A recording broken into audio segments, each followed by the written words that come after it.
بسم الله الرحمن الرحيم. هذا كتاب بغية المسترشدين في تلخيص فتاوى بعض الأئمة من العلماء المتأخرين.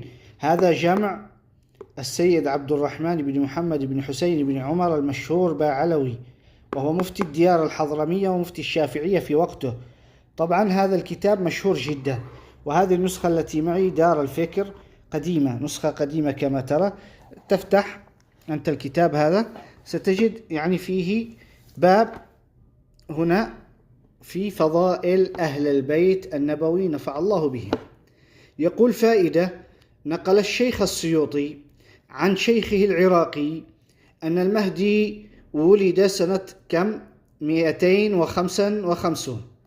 قال: ووافقه الشيخ علي الخواص، فيكون عمره في وقتنا سنة كم؟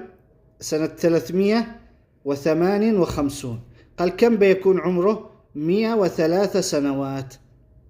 طيب، هجرية. وذكر أحمد الرملي أن المهدي عليه السلام موجود، وكذلك ذكر الشعراني أنه ماذا؟ موجود. هذا من خط الحبيب علوي ابن أحمد الحداد.